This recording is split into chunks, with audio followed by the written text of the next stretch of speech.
uma numerosa multidão e teve compaixão. Começou a ensinar-lhes muitas coisas. Os discípulos regressaram da missão a qual Jesus os tinha enviado. E Herodes acabara de assassinar João Batista. Jesus se retirou para descansar com os discípulos, do outro lado do lago. Precisavam tomar distância, conversar juntos e de maneira tranquila sobre esse momento tão dramático. E um espaço que fosse sossegado, mais íntimo e profundo, sem a urgência permanente que a pressão do povo introduzia em suas vidas, e não tendo tempo nem para comer.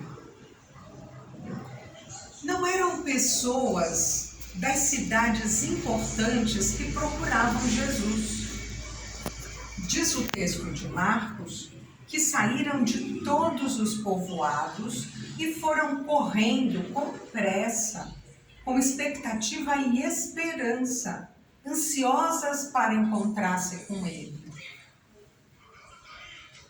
Ao ver a multidão, Jesus se comoveu até as entranhas, porque andava como ovelhas sem pastor, aquela multidão, com fome, oprimida pelos impostos, desconcertada diante do presente e com um medo difuso diante do futuro, ameaçador e inseguro. E ele começou a ensinar-lhes longamente muitas coisas, de tal maneira que as horas foram passando sem se darem conta. Jesus não só transmite o ensinamento, como também cria uma relação nova com o povo e de uns com os outros, segundo o Espírito do Reino. Todos somos feitos para nos encontrar com um Tu inesgotável, que ilumine nossa existência e nos transforme inteiramente, de tal maneira que sejamos capazes de estabelecer relações novas com a nossa própria história pessoal, com os outros e com toda a criação. O ensinamento de Jesus revela-se, antes de tudo, como um encontro inspirador, que o move a se aproximar de todas as pessoas, revelando-lhes a dignidade infinita que cada uma carrega dentro de si. Trata-se de um encontro que não vem envolvido em roupagens exóticas, nem em rituais frios.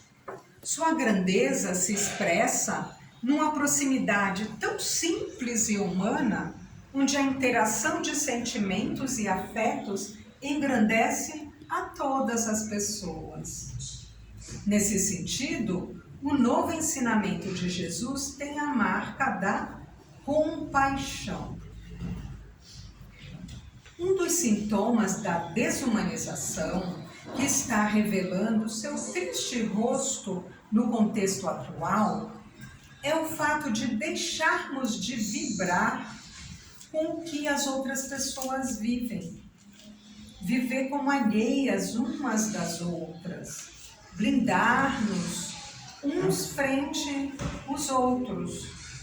Ou seja, incapacitar-nos para a compaixão. A compaixão está cada vez mais ausente da esfera pública e de nossas relações com o outro, que é diferente, e com o outro distante que sofre. Aqui está a chave da incapacidade de nossa sociedade para responder aos desafios atuais. Vivemos num contexto social onde somos ameaçadas por uma forma sutil de apatia. Aqui a compaixão se quebra com excessiva facilidade, se atrofia e se transforma em sem paixão. Com isso, nossas relações se desumanizam. Tal sem compaixão é uma enfermidade social, um problema coletivo, algo que vai se fechando mais e mais, de tal modo que as pessoas vibram com menos gente, em círculos íntimos e unicamente com quem faz parte do seu próprio gueto. Acostumamo-nos com a lógica desse mundo que esvazia nossa capacidade de nos surpreender ou de nos inquietar. Impermeabilizamos o coração frente à magnitude das feridas sociais, conformando-nos em responder: não há nada o que fazer. Vão desaparecendo os horizontes de sentido que incluem a alteridade.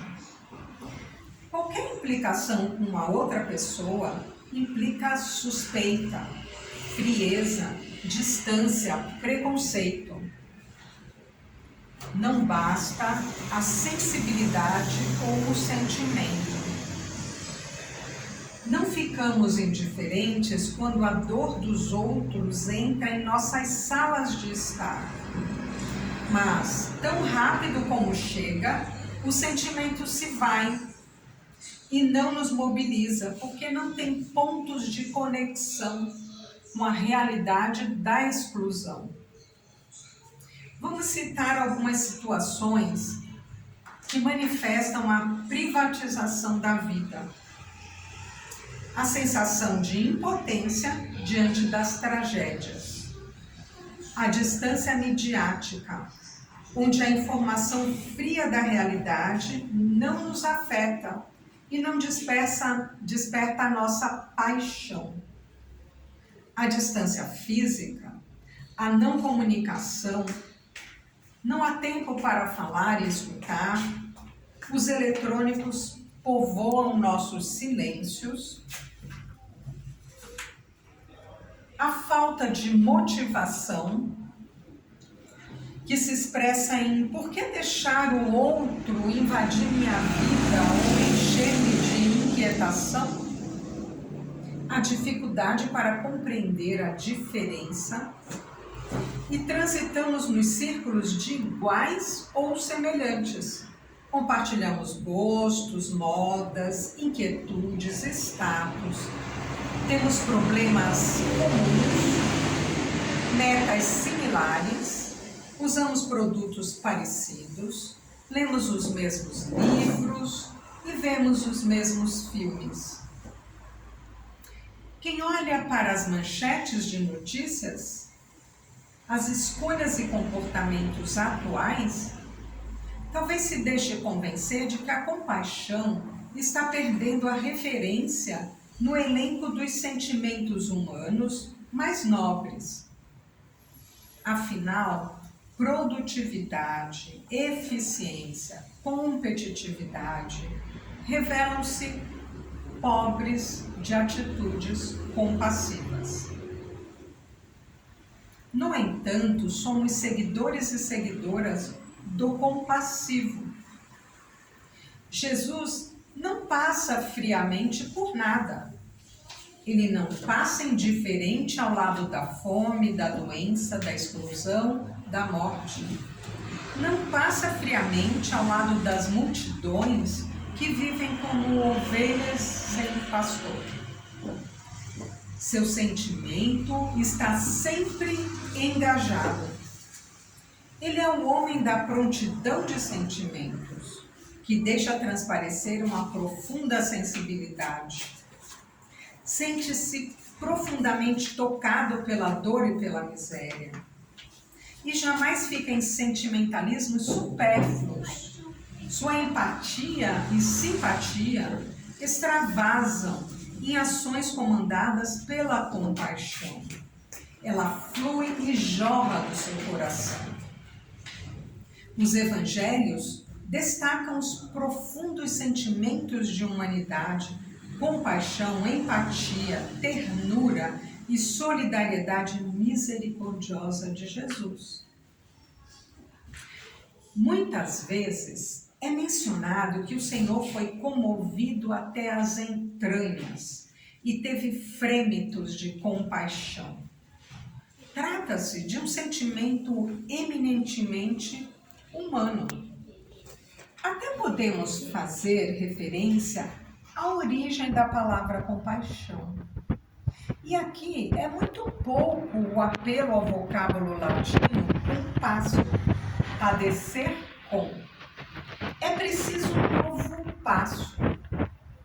Para a compaixão, é preciso ir até o grego antigo. Lá, a compaixão está ligada às disposições maternas de conservar a vida. Naquela língua, os termos compaixão e útero são equivalentes. Assim como o ventre materno acolhe a vida, envolve-a, protege-a e a faz nascer, algo semelhante fez o Senhor ao aproximar-se daquelas ovelhas sem pastor. Suscitou-lhes a esperança, com expressões de amor fraterno. Foi uma aproximação generativa, isto é, gerou impulsos para a nova vida.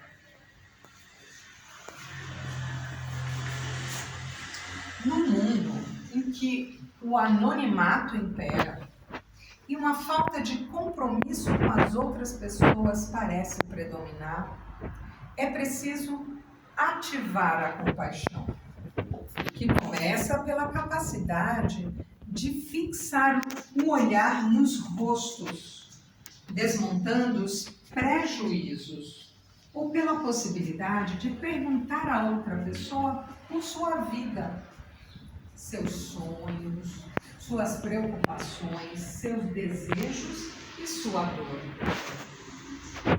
Procurar entender os motivos sem passar logo a interpretá-los, a etiquetá-los ou julgá-los. Aprender a escutar suas histórias e a acompanhar suas inquietações. A compaixão permite que o coração humano, que dele brote a excentricidade. A experiência cristã não nos imuniza contra a contaminação do amor próprio, do nosso querer e interesse.